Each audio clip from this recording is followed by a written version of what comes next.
কুসুমপুর মাঝারি মাপের একটা গ্রাম। গ্রামে জনবসতি খুব একটা নেই।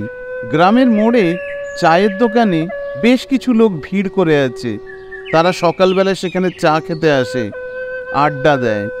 কিন্তু তারা হঠাৎ লক্ষ্য করলো একজন তান্ত্রিক গ্রামে প্রবেশ করছে। হঠাৎ তান্ত্রিক গ্রামে কিসের জন্য প্রবেশ করছে? পথ চলতে চলতে তান্ত্রিক হঠাৎ থেমে গিয়ে এদিক ওদিক তাকালো। তারপর সেই চায়ের দোকানের কাছে এগিয়ে এসে একজনকে লক্ষ্য করে সে জিজ্ঞাসা করলো, আচ্ছা বলতে পারেন সেনবাড়িটা কোথায়? ও সেনবাড়ি, আসুন আসুন ঠাকুরমশাই, আমি আপনাকে দেখিয়ে দিই। এটা অনেক ঘোর প্যাঁচের রাস্তা, আপনি খুঁজে পাবেন না। আসুন আমার সাথে। লোকটা তান্ত্রিককে নিয়ে সেনবাড়ির দিকে এগিয়ে আসছিল। বাড়ির মধ্যে থেকে বড়বাবু হঠাৎ বেরিয়ে আসলেন। ঠাকুরমশাইকে অন্য লোকের সাথে আসতে দেখে বড়বাবু বেশ একটু অবাক হয়ে গেলেন। গেটের বাইরে বড়বাবু এগিয়ে এসে ঠাকুরমশাইকে জিজ্ঞাসা করলেন, আচ্ছা ঠাকুরমশাই, আপনি একা এসছেন? আপনার সাথে মাধব নেই? মাধব? সেটা আবার কি? মাধব আমার চাকর। এই অল্প কিছুদিন হলো ওকে আমি কাজে রেখেছি, কিন্তু ও তো কখনো এরকম ভুল করে না। ওকে আমি অনেক সকালে বলেছিলাম গ্রামের মুখে আপনার জন্য দাঁড়িয়ে থাকতে। আচ্ছা, বুঝতে পারছি। মাধব বোধহয় আপনার খুব বিশ্বস্ত লোক। হ্যাঁ ঠাকুরমশাই, তা যা বলেছেন। আমার পরিবারের সকলে ওর ওপর খুব খুশি। কোনো কাজের কথা ওকে বলতে হয় না, সবার মনের ইচ্ছা ও যেন বুঝতে পারে। কেউ কিছু বলার আগেই মাধব সে কাজ করে ফেলে, কিন্তু আজ এমন ভুল করবে আমি ঠিক বুঝতে পারিনি। আচ্ছা আচ্ছা, মানুষ মাত্রেই ভুল হয়, ওর হয়তো ভুল হয়ে গেছে। কর্তামশাই তান্ত্রিককে নিয়ে বসার ঘরে গেলেন। সামনের সোফাটার ওপর তান্ত্রিককে তিনি বসতে দিলেন। তান্ত্রিক পুরো ঘরটাকে এদিক ওদিক ঘুরে দেখলেন। ঘরটাতে অনেক পুরানো দিনের আসবাবপত্র আছে। ঘরের ফটো ফ্রেমগুলো অনেক পুরানো। তান্ত্রিক সোফা থেকে উঠে একটু জানলার দিকে গেলেন। জানলার দিকে গিয়ে তিনি নাক উঁচু করে কি যেন একটা শুকলেন। সঙ্গে সঙ্গে জানলার পাশের থেকে একটা কালো ছায়া সরে গেল।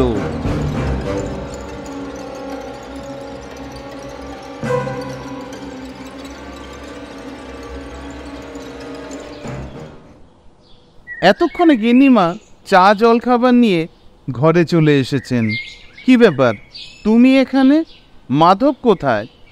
মাধব তো রান্নাঘরে সবার জন্য জলখাবার তৈরি করছে। সে ঠিক আছে, তা তুমি জলখাবার আনতে গেলে কেন?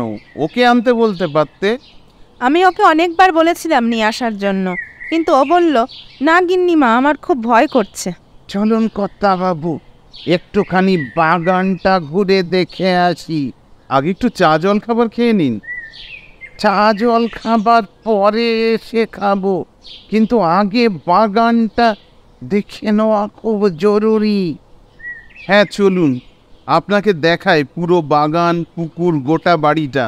এবার বলুন কর্তামশাই, আপনি এত তাড়াতাড়ি আমাকে কেন ডাকলেন? কোনো বিপদে পড়েছেন নাকি আপনি? আসলে ঘটনাটা শুরু হয়েছে আজ থেকে প্রায় 1 মাস আগে। কর্তাবাবু আঙুল দিয়ে সামনে একটা কুয়োর দিকে দেখালেন। ওই যে দেখছেন একটু দূরে একটা কুয়ো। আমাদের ঘটনাগুলো শুরু হয়েছে কুয়ো থেকে।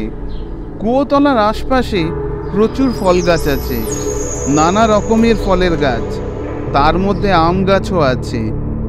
একদিন ঝড় বৃষ্টির রাতে গাছ থেকে আম পড়ার শব্দ পাওয়া যায়। আমার স্ত্রী সেদিন চাকরকে ডেকে বলল আম কুড়িয়ে নিয়ে আসার জন্য। চাকর বাগানে গেল আম কুড়িয়ে আনার জন্য।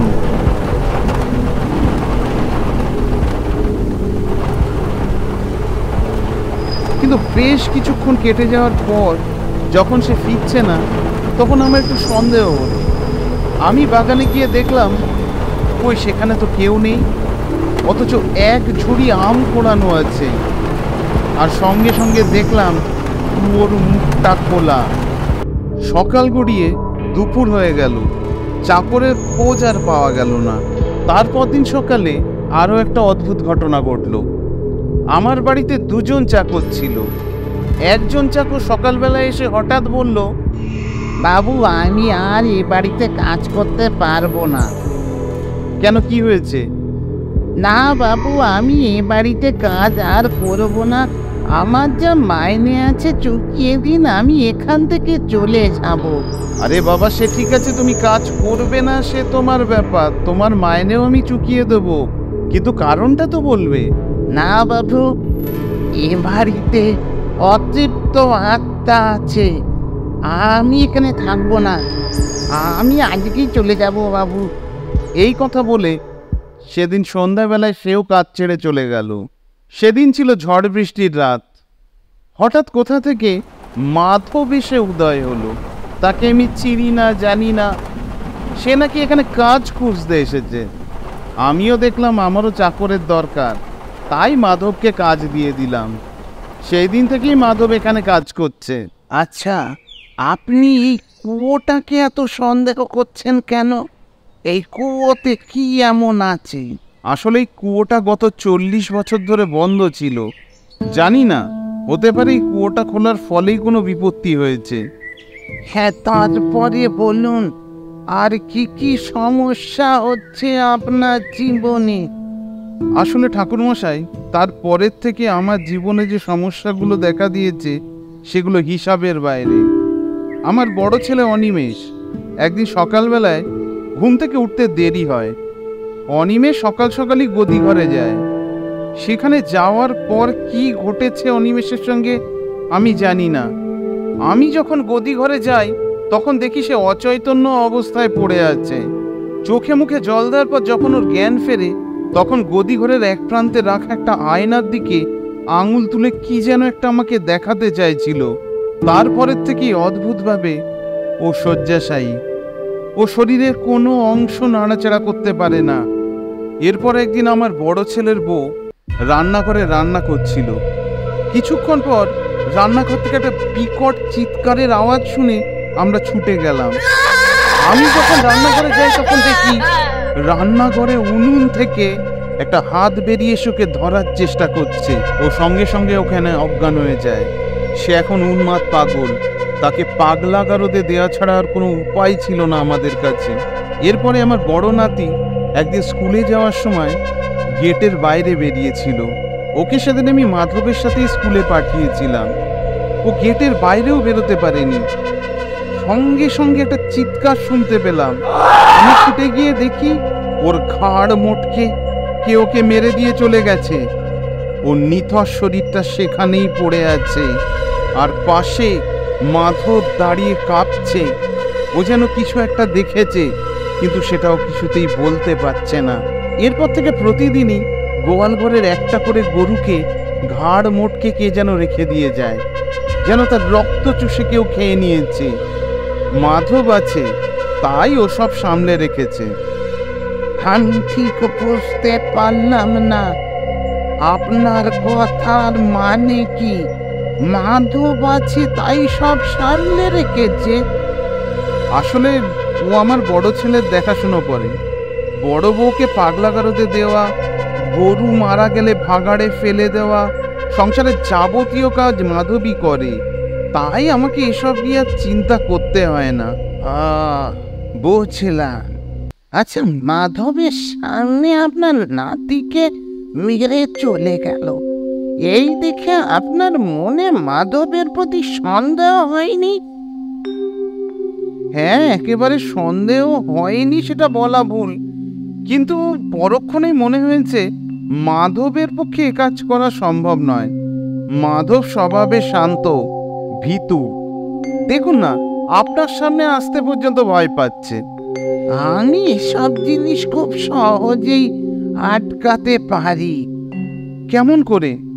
আপনি ভেতরে যান, আমি একটু এদিকটায় কিছুক্ষণ থাকবো। এরপর তান্ত্রিক পুকুর পাড়ে এসে দাঁড়ালেন। পুকুর পাড়ে এসে এক প্রান্তে তিনি থমকে দাঁড়িয়ে পড়লেন। জলের মধ্যে কি যেন একটা দেখা যাচ্ছে, খুব স্পষ্ট না হলেও কিছু তো একটা জলের মধ্যে আছে, যেটা এ প্রান্ত থেকে ও প্রান্ত চলে যাচ্ছে। ব্যাপারটা অনেকটাই অস্বাভাবিক। তান্ত্রিকের যা বোঝার তা বোঝা হয়ে গেছে। এবার তিনি আসলেন গোয়াল ঘরের সামনে। গোয়াল ঘরের সামনে আসতেই গরুগুলো যেন ছটফট করতে লাগলো।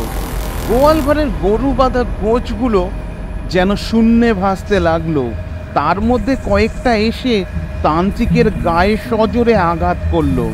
কোনো এক দুষ্ট শক্তি তান্ত্রিকের উপস্থিতি সহ্য করতে পারছে না। এইবার আরো অদ্ভুত ঘটনা দেখা গেল যখন সে কুয়ো পাড়ে গেল।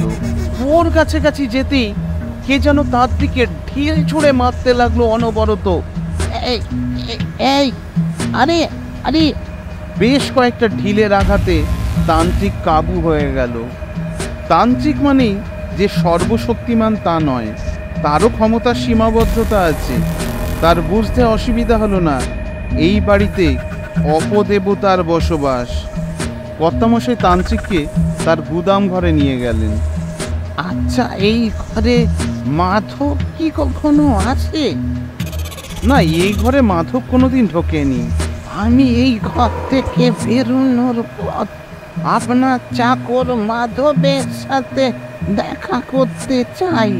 তান্ত্রিক গুদাম ঘর থেকে কিছু সাদা সর্ষে, গোলমরিচ, কাঁচা হলুদ এই সমস্ত জিনিসগুলো নেওয়ার পর বেরিয়ে এসে কর্তামশাইকে বললেন, এবার ডাকুন মাধবকে। আপনার চাকর মাধব কোথায়? মাধব? আরে এই মাধব, কোথায় গেলি? কিছু বুঝতে পারছি না ঠাকুরমশাই, ও যে কেন আজ এরকম করছে। থাক, আমার যা বোঝার বোঝা হয়ে গেছে। এখন আমি যা বলছি আপনি সেটা মন দিয়ে শুনুন। আমি এই ঘরটায় জপ করব সন্ধে পর্যন্ত। কেউ যেন আমাকে এসে বিরক্ত না করে। সন্ধেবেলায় আমি কুয়ো পাড়ে যজ্ঞ করব। আপনারা তার আগে কেউ ঘরে থেকে বেরোবেন না। এই কথা বলে মন্ত্রপ্লুত শস্যে কর্তাবাবু এবং গিন্নিমার হাতে দিয়ে তান্ত্রিক ঘরের ভেতরে ঢুকে গেলেন। সন্ধ্যা ঘনিয়ে এসছে, ঝিঝি পোকার শব্দ শোনা যাচ্ছে। গ্রামের শান্ত পরিবেশ আরও শান্ত হয়ে গেছে। তান্ত্রিকের কথা মতন সবাই সেই কুয়ো পাড়ে এসে উপস্থিত হলো। চারিদিকে একটা গণ্ডি কেটে দেওয়া হলো। তান্ত্রিক কর্তামশাই এবং গিন্নিমাকে এর বাইরে বেরোতে বারণ করলো, কারণ এর বাইরে বেরোলেই মহা বিপদ হয়ে যাবে। যজ্ঞের আগুন দাও দাও করে জ্বলছে। সঙ্গে সঙ্গে কোথা থেকে হাওয়ায় ভাসতে ভাসতে মাধব এসে উপস্থিত হলো। মাধবের গলার স্বর আর আগের মতন নেই। সে চিৎকার করে বলছে, বন্ধ কর, এ যজ্ঞ বন্ধ কর, নাহলে কিন্তু আমি সব শেষ করে দেব। কে তুই? এদের পুরো পরিবারকে কেন তুই শেষ করে দিচ্ছিস? আমি কে? ওকে জিজ্ঞাসা কর। মাধবেন্দ্রকে আর বংশীকে। বংশী মাধবেন্দ্রের পুরো পরিবারকে মেরে এই কুয়োর মধ্যে ফেলে দিয়েছিল। যাকে আমি এত বিশ্বাস করতাম সেই আমাকে শেষ করে দিয়েছি। তান্ত্রিক এবার কর্তামশাইয়ের দিকে তাকিয়ে জিজ্ঞাসা করলো, কর্তামশাই, আপনার ঘরে বসে জপ করে আমি সবই জানতে পেরেছি, কিন্তু এবার সত্যিটা আপনি নিজে মুখে স্বীকার করবেন। হ্যাঁ বলছি, বংশী আমি, আর মাধবেন্দ্র হচ্ছে আমারই বড় কর্তা। আমি অনাথ ছিলাম, ছোটবেলায় আমাকে রাস্তা থেকে কুড়িয়ে এনে উনি মানুষ করেন, নিজের ছেলের মতন মানুষ করেন। কিন্তু মানুষের মধ্যে যে লোভ দানা বাঁধতে শুরু করে, আমার অল্প কিছুতে মন ভরছিল না। আমি এত পরিমাণ কাজ করি মাধবেন্দ্র বাবুর, কিন্তু আমার পরিচয় তার একজন পোষ্যপুত্র হিসাবে। তার এই বিপুল সম্পত্তি দেখে আমার খুব লোভ হয়। তাই আমি একদিন সুযোগ বুঝে তার পুরো পরিবারকে মেরে কুয়োর মধ্যে ফেলে সেই কুয়োর মুখটা বন্ধ করে দিই। বড়বাবুর এই কথা শোনার পর মাধবের শরীরটা পুরো পরিবর্তন হয়ে যায়। তার শরীরটা দেখে মনে হচ্ছে যেন আগুনে ঝলসে পুড়ে গেছে। বহুদিনের পচা গলা মৃতদেহ, তার চোখ যেন জল করছে। তাহলে বড় বাবু, অন্যায় তো আপনিই করেছেন, পাপের শাস্তি তো আপনাকে পেতেই হবে। মাধব, তুমি তোমার কাজ শেষ করো, আমি এর মধ্যে তোমাকে কোনো বাধা দেব না। সঙ্গে সঙ্গে মাধব বড়বাবু আর গিন্নিমার শরীরটাকে শূন্যে তুলে নিচে আছড়ে ফেলে দিল। বাড়ির সামনের গেট দিয়ে বেরোনোর সময় তান্ত্রিক একবার পেছন ফিরে বাড়িটার দিকে তাকালো। বাড়িটার ওপরে যে ঘন কালো মেঘ জমেছিল সেটা আর এখন নেই। মেঘ পরিষ্কার হয়ে গেছে, বদলা শেষ হয়ে গেছে, তাই আত্মাও শান্তি পেয়ে গেছে। উচ্চাকাঙ্ক্ষা থাকা ভালো, লোভ থাকা ভালো নয়। লোভী মানুষকে শেষ করে দেয়।